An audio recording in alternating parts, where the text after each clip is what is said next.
하나님 말씀은 요한복음 7장 37절로 39절입니다. 명절 끝날 곧 큰 날에 예수께서 서서 미쳐 이르시되 누구든지 목마르거든 내게로 와서 마시라. 나를 향하여 믿는 자는 성경의 이름과 같이 그 배에서 생수의 강이 흘러나오리라 하시니 이는 그를 향하여 믿는 자들이 받을 성령을 가리켜 말씀하신 것이라. 예수께서 아직 영광을 받지 아니하셨으므로 성령이 아직 그들에게 계시지 아니하시더라. 오늘 말씀을 가지고 성령을 못 받는 이유는 어이없는 믿음 때문, 이런 제목으로 말씀을 나누겠습니다.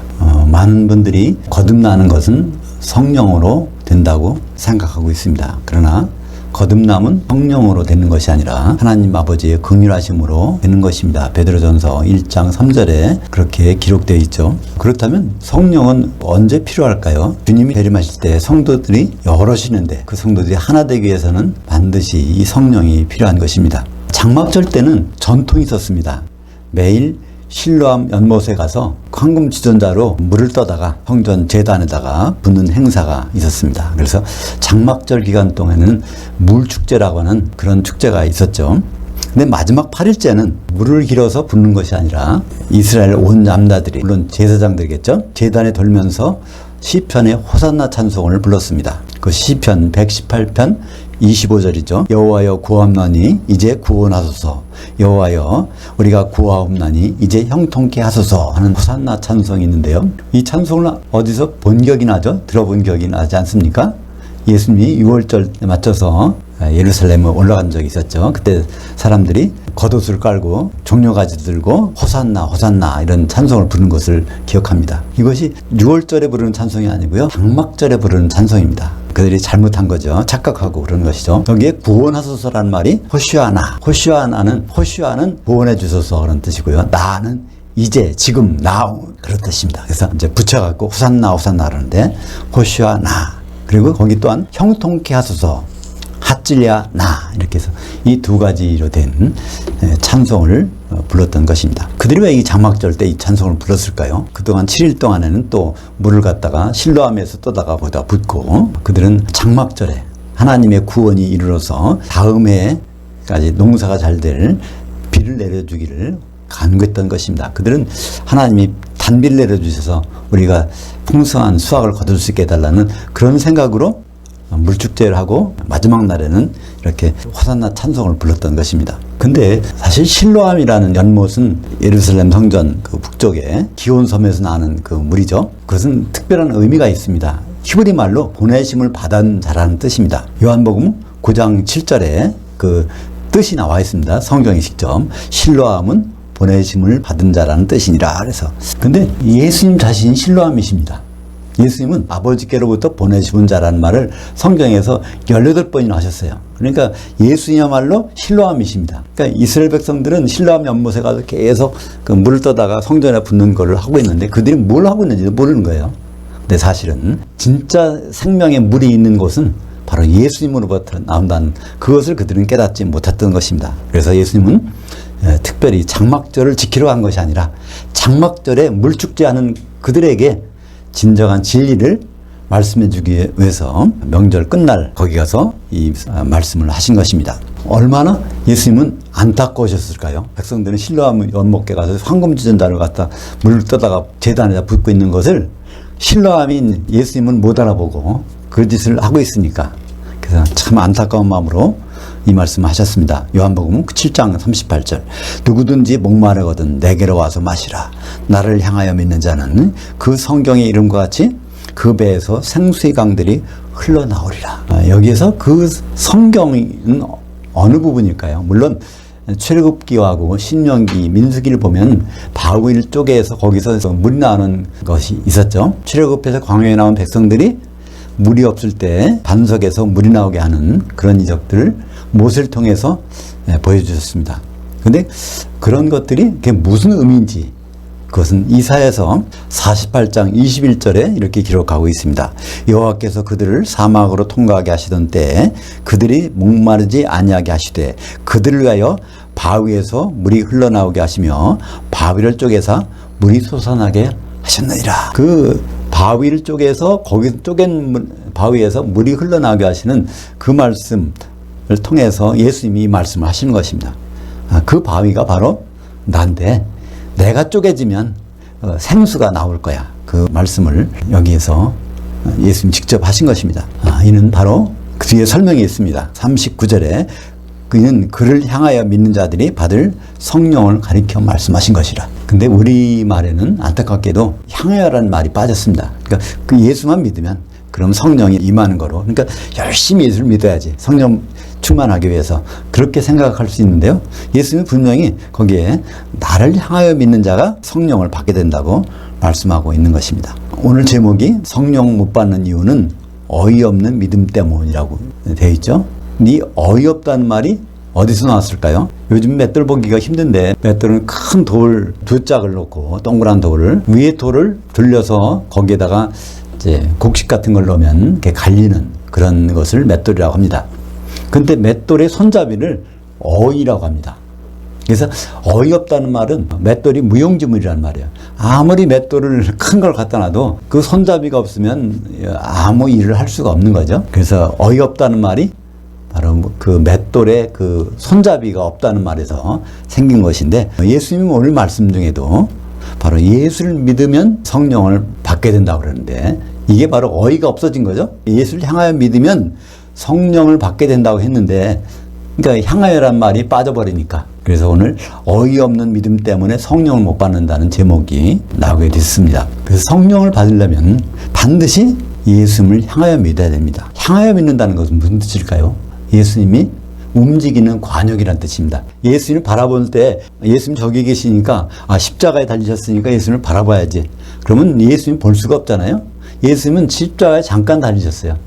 계속해서 예수님은 움직이시기 때문에 움직이는 관역과 같은 것입니다. 그래서 성경은 어디에서든지 예수를 믿는다는 것은 거기에 향하여라는 전치사가 반드시 있는데 우리말 성경을 어디를 봐도 향하여라는 전치사는 항상 빠져 있습니다. 참 안타까운 일이죠. 골로새서 2장 17절에 보면 절기등은 장래일의 그림자이나 그 몸은 그리스도의 것이니라. 그래서 이스라엘은 레위기 23장에 보면 7개의 절기가 있습니다. 하나님이 직접 제정하신 거예요.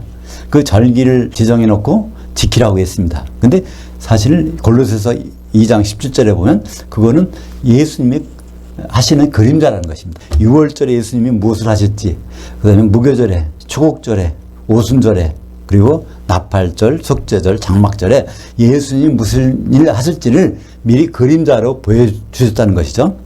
그 그림자가 바뀌면은 예수님이 그때마다 무슨 일을 하신다는 것을 알 수 있게 되는 것입니다. 지금까지 예수님은 6월절날 어린 양으로 십자가 달리셨고, 무교절에 옥에 있는 영들에게 복음을 전파하셨고, 초곡절에 부활하셨고, 오순절에 성령을 보내주셨습니다. 앞으로 남은 일은 세절기죠. 그러니까 우리는 예수님이 언제 나팔절에 오시고, 또 속죄절에 우리를 심판하시고, 장막절에 준비된 신부와 혼인하신다는 사실을 알게 되는 것입니다. 이스라엘의 그 7개의 절기 중에요, 특별히 장막절 때는 어떤 일이 있는지 아십니까? 레위기 23장 40절에 장막절 첫날에는 너희가 아름다운 나무의 실과와 종려나무 가지와 무성한 나무 가지와 신의 버들을 취하여 너희 하나님 여호와 앞에서 이레 동안 즐거워할 것이라. 장막절에는 우리를 즐겁게 하고 우리도 즐겁게 해야 된다는 거예요. 이 세상에서 가장 즐거운 일이 무엇일까요? 물론 사람마다 조금 느낌이 다를 수 있지만 성경적으로 가장 즐거운 것은요, 혼인잔치입니다. 그러니까 장막절에는 반드시 즐거운 일이 있다는 것입니다. 예수 그리스도와 혼인하는 그 일이 있기 때문에 레위기 23장 40절에서 이렇게 말씀하고 있는 것입니다. 그렇다면 장막절이 실제로 이루어진 현장에도 그런 즐거운 일이 있을까요? 있습니다. 요한계시록을 쭉 보면 그 크게 즐거워하고 기뻐하고 하는 것은 한 번밖에 없습니다. 요한계시록 전체를 보세요. 크게 기뻐하고 즐거워하고 하는 것은요, 요한계시록 19장 7절밖에 없습니다. 거기에 무슨 절이죠? 요한계시록 19장 6절 하반절부터 7절까지 할렐루야 우리 하나님 곧 전능하신 이가 통치하셨도다. 천국 통치를 이제 완성하셨도다. 그런 뜻이죠. 우리가 기뻐하고 크게 즐거워하며, 여기에 이제 기뻐하고 즐거워한다는 것이 레위기 23장에 40절에 나오는 그 장막절 때 그런 일이 있을 거라는 것을 여기에서 요한계시록에서 이제 드러나는 것이죠. 그 어린 양이 혼인이 이르렀고 그의 아내가 자신을 준비했으므로. 이것은 그냥 지나가는 얘기가 아닙니다. 우리들이 성령의 기름으로 하나가 돼서 그 어린 양이 신부가 된 그 현장, 그 앞에 신랑이 있는 그 모습을 요한계시록 19장에서 사도 요한은 우리에게 보여주고 있는 것입니다. 마태복음 13장 37절부터 40절까지 보면 천국이 어떤 생활인지를 예수님이 자세히 설명해 주셨어요. 천국은 세상에 있는 생활이고 또 인자가 씨를 뿌려놓고 또 거기에 마귀도 가라지를 뿌려놓고 그들이 함께 자라는 것이 천국 생활이라. 언제까지요? 추수 때까지. 그러니까 바로 지금 이 하나님의 통치 가운데서 우리가 천국 생활을 하고 있는 것이죠. 근데 천국 생활이 결국 한마디로 요약해서 마지막으로 예수님이 말씀하신 것이 마태복음 25장 1절부터 13절까지 있죠. 천국 생활이라는 것은 세상에서 나와서 등을 들고 신랑을 기다리는 생활. 그러니까 등을 들었다는 것은 거듭나서 신랑을 기다리는 생활이라고 말씀하고 있습니다. 그러니까 거기엔 뭐가 들어가 있을까요? 등에서 빛을 발하려면 성령의 기름이 같이 있는 거죠. 계속 성령의 기름을 소멸하면서 태우면서 신랑을 기다리는 생활이 이게 천국 생활이라는 것입니다. 근데 마지막에 주님을 만나는 때 어떤 일이 벌어질까요? 그것이 바로 마태복음 25장 8절과 10절에 생생하게 나타나 있습니다. 그게 미련한 다섯 처녀들은 자고 일어나 보니까, 그러니까 죽었다가 이제 부활했다는 얘기죠. 기름이 소멸됐다는 것입니다. 근데 슬기로운 다섯 처녀에게는 신랑이 오시니까 준비된 기름 가지고 혼 만찬에 들어가는 것을 우리에게 보여주고 있습니다. 마태복음 25장 8절 미련한 자들이 슬기 있는 자들에게 이르되 우리 등불이 꺼져가니 너희 기름을 좀 나눠달라 하거늘. 그래서 등불이 꺼져간다. 헬라어로 스벤님이라는 말을 쓰고 있습니다. 이 똑같은 단어가 어디 나올까요? 데살로니가전서 5장 19절 너희는 성령을 스벤님이 하지 말아라. 그러니까 미련한 다섯 처녀가 기름이 소멸된 그 상황을 가지고 사도 바울은 데살로니가 교회 성도들에게 너희는 성령을 소멸하지 말아라 이렇게 명령하고 있는 것입니다. 이것은 명령은요 현재형 명령이에요. 그러니까 우리는 꾸준히 끊임없이 뭘 하고 있어요? 성령을 소멸하고 있는 상태예요. 언제까지? 우리가 죽을 때까지. 죽은 상태에서는 이제 더 이상 빛을 발하고 있지 않으니까 그때는 그때까지 남아있는 기름이 그대로 남아있겠죠. 그러니까 우리가 죽는 순간에 기름이 남아있다면 주님 오실 때 다행히 기름이 남아있는 거고, 죽는 순간 기름이 이제 소멸되면 주님 만날 때 미련한 다섯 처녀 같이 되는 것입니다. 그러면 예수님은 우리에게 성령을 주신다고 그랬는데, 예수를 향하여 믿으면 성령을 주신다고 그랬는데 누굴 통해서 주실까요? 사도행전 1장에 보면 예수님은 죽으셨다고 부활하셔서 40일 동안 더 계셨는데 누구와 함께 계셨습니까? 사도들과 함께 계셨어요. 40일 동안 계셔서 하나님 통치에 관한 일을 말씀하시고 사도행전 1장 5절에 뭐라고 하셨습니까? 너희는 몇 날이 못되어 성령으로 세례를 받으리라. 그러니까 사도들에게 성령을 부어주셔서 사도를 통해서 우리는 성령을 받을 수가 있습니다. 다른 길은 없어요. 아무리 어떤 그 뛰어난 머리 좋은 사람을 찾아가거나 뭐 신학자를 찾아가거나 그래서 성령 받는 법은 없습니다.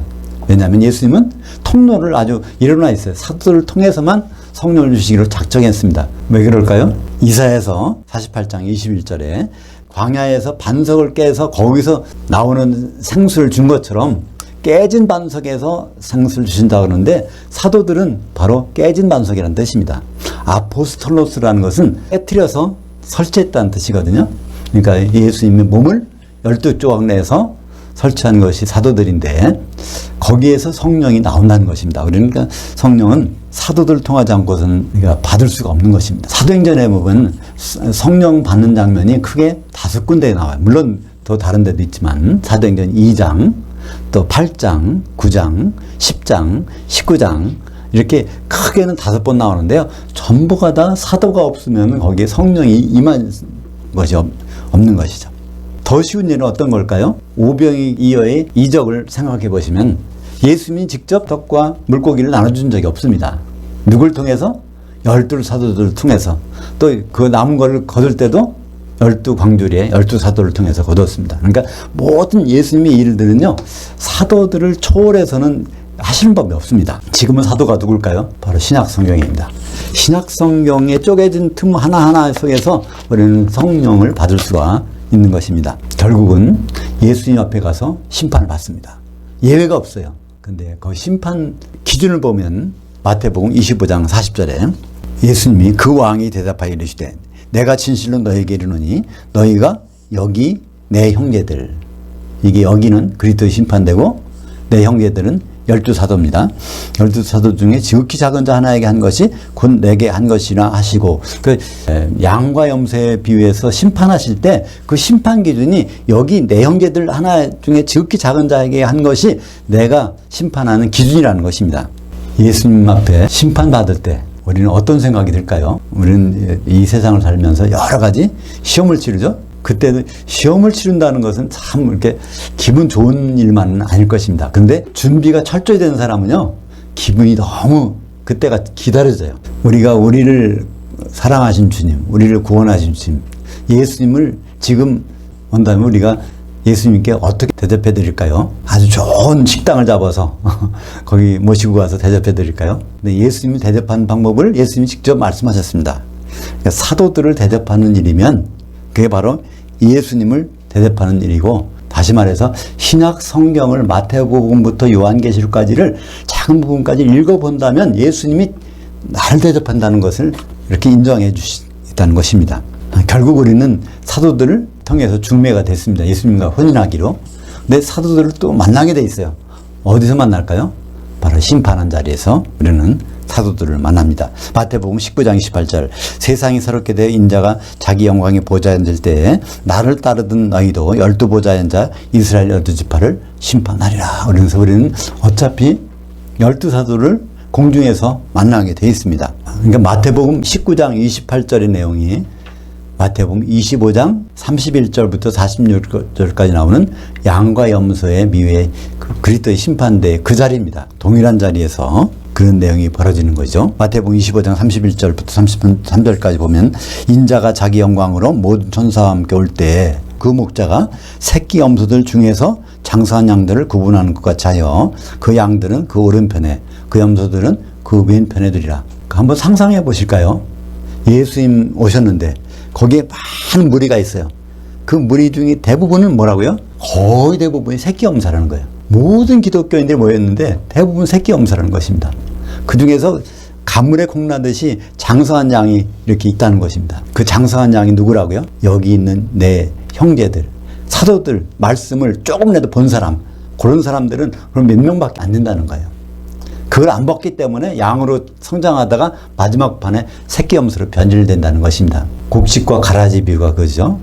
곡식을 뿌렸는데 거기 가라지를 뿌려서 전부가 가라지를 변하는 상태가, 처음에는요 곡식만 뿌렸는데 나중에는 추수 때 가면 대부분 가라지가 된다는 겁니다. 그게 다른 예수 안 믿는 사람을 얘기하는 것이 아닙니다. 예수 믿는 기독교인들이 나중에 가서 대부분 가라지들, 대부분은 새끼 염소들, 이런 얘기를 별로 못 들어보셨죠? 근데 성경에 있는 얘기입니다. 그죠? 오늘 그 성령은 예수님이 영광 받으신 다음에 부어주신다고 그랬는데, 영광이란 무엇일까요? 영광이란 헬라어 독사, 그의 뜻은요 감추어진 것이 드러나는 것, 그런 뜻입니다. 그러니까 일곱 절기는 사실 감춰졌어요. 그러니까 이스라엘 백성들이 그걸 하나도 몰랐죠. 근데 6월절 날 양 잡아서 드렸는데, 아 그게 바로 메시아가 오셔서 그 십자가에서 달려서 돌아가신 날이야.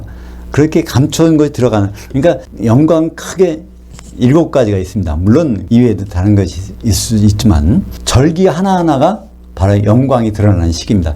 예수님 십자가에 달리신 것도 하나님이 어떻게 주실 수가 있어요? 근데 그것이 일어나는 것입니다. 그러니까 무교절도 영광, 초국절도 영광, 무슨 절도 영광. 그래서 결국은 영광을 받으신 다음에 우리에게 성령을 부어주신 것입니다. 요한복음 16장 7절부터 8절까지 보면, 그러나 내가 너에게 실상을 말하노니 내가 떠나는 것이 너에게 유익이라. 예수님이 승천한 것이 유익이에요. 왜 그럴까요? 승천해야 성령을 보내주실 수 있으니까. 그죠? 내가 떠나가지 아니하면 보혜사가 너에게로 오시지 아니할 것이요 가면 내가 그를, 성령님을 너에게 보내리니 그가 와서 죄에 대하여 의에 대하여 심판에 대하여 세상을 책망하시리라. 성령이 오시면 이 세 가지를 알려주신다고 그랬으니까, 내가 성령 충만한가? 성령 받았나? 또 성령이 소멸됐나? 이걸 구분하는 방법은 아주 간단합니다. 이 세 가지만 보시면 돼요. 죄에 대해서, 의에 대해서, 심판에 대해서 내가 이런 생각을 하고 있다면 성령이 지금 충만한 상태고, 이런 생각이 없어졌다면 성령이 소멸된 상태입니다. 죄에 대하여 뭐라고요? 그들이 나를 향하여 믿지 아니하며. 여기도 향하여라는 말이 있는데 우리말 성경에는 이게 없어요. 그러니까 참 어이가 없어진 거죠. 참 어이없는 성경이 바로 우리 가지고 있는 한글 성경입니다. 그 향하여가 빠졌으니까. 그러니까 죄라는 것은 예수님을 향하여 믿지 않는 것입니다. 다른 게 죄가 아니라. 그러니까 십자가 예수님만 바라보면 이거는 잘못된 거죠. 그죠?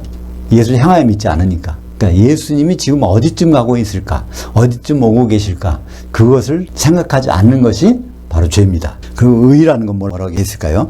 의에 대하여라면 내가 아버지께로 가니 너희가 다시 나를 보지 못하며. 그러니까 예수님이 승천이 의라는 거예요. 의라는 뜻이 뭘까요? 의라는 원래의 뜻은요. 곧바로 가다는, 직선으로 간다는 겁니다. 곧바로. 정해진 일정 표대로 간다는 것이 의라는 뜻입니다. 예수님은 절기대로 움직이셔야 돼요. 그죠? 근데 오순절에 성령을 보여주시려면 반드시 승천하셔야 됩니다. 그러니까 의에 대하여라 하면 내가 아버지께로 가니 바로. 그러니까 아버지께로 가서 성령을 보내주셔야 되니까 그게 의라는 겁니다. 그러니까 그게 생각나면 이거 성령이 충만하다는 증상이겠죠. 또 마지막은 뭘까요? 심판에 대하여라면 이 세상 임금이 심판을 받았습니다. 마귀가 이미 심판받았다는 거예요.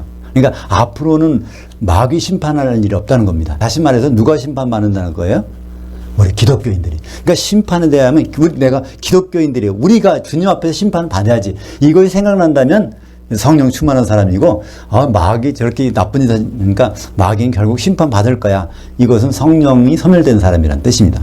그러니까 죄에 대해서, 의에 대해서, 심판에 대해서 이런 성령이 가르쳐 주시는 말씀이 생각난다면 성령이 충만한 거고, 이것이 헷갈린다면 성령을 아예 못 받았거나 받았어도 성령이 소멸됐다는 뜻입니다. 성령은 예수님을 끝까지 향하여 믿어야 받는 것입니다. 그러니까 성령 받는 것보다 중요한 것은요, 성령 소멸되지 않는 것입니다. 예수님 만났을 때 성령 받았느냐 안 받았느냐 이거 보시는 것이 아닙니다. 성령이 소멸됐느냐 성령이 충만됐느냐 이걸 보기 때문에 성령 받고 안 받고는 그때 가서는 중요한 것이 아니에요. 성령이 소멸된 상태냐 충만한 상태냐 이것이 바로 열천의 비유에서 나오는 것처럼 중요한 것입니다. 마태복음 25장에 나오는 열천의 비유처럼 우리는 주님을 만날 때 성령이 충만한 상태에서 주님을 만나서 혼잔치, 만찬에까지 들어가야 되는 것입니다. 우리가 지금은 그런 것이 별로 없지만은 야간에 다닐 때 회중 전등이라는 것이 있잖아요. 근데 그거를 가지고 다닐 때 이거 오래 다니면은 빛이 어두워집니다. 왜 그럴까요? 빛을 발하는 순간에는 에너지가 소모되게 되는 것입니다. 우리가 신앙생활하는 동안은 성령을 계속 소모하는 거예요. 성령이라는 것은 다른 말로 디나미스, 능력이란 말이, 에너지란 말이에요.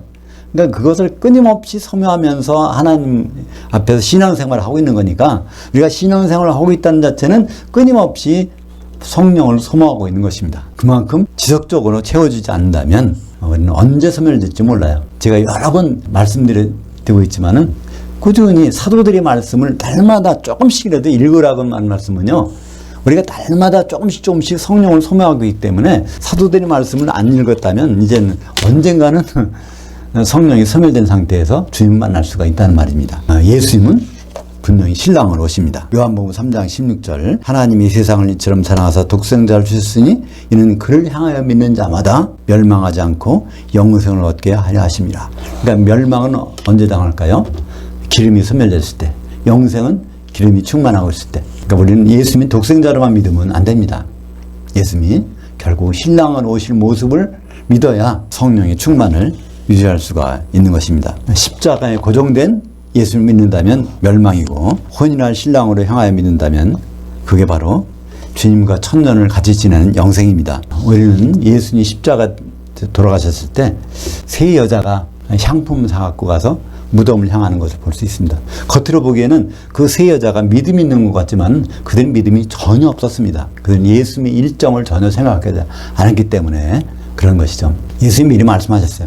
십자가에 죽으시고 3일 만에 부활하신다는 것을 분명히 말씀하셨는데 그들은 그걸 안 믿었기 때문에 십자가 예수님만 믿다가 그렇게 믿으려는 세 여자, 거기에 누가 포함되어 있을까요? 막달라 마리아, 또 성모 마리아, 또 다른 살로메 이런 사람들이 겉으로 보기에는 신앙이 있었던 것 같았지만 그들은 헛물을 켜고 있었던 것입니다. 어이없는 믿음을 그들은 갖고 있었던 것입니다. 혼인 만찬에 들어가기까지 우리는 슬기로운 다섯처녀처럼 날마다 소모되는 성령을 충만할 수 있는 저와 여러분이 됐으면 좋겠습니다. 기도하겠습니다. 하나님 아버지 감사합니다. 장막절에 실로암 연못에서 물을 떠다가 제단에 붓는 사람들을 향해서 예수님 말씀하셨습니다. 목마른 자들아 내게로 와서 마시라. 예수님을 향하여 믿는 것이 바로 성령 받는 지름길인 것을 다시 깨닫습니다. 예수님이 어떤 일정을 가지고 우리에게 다시 오실지를 알고 믿을 때 우리는 성령의 충만함을 받을 수 있는 것을 감사를 드립니다.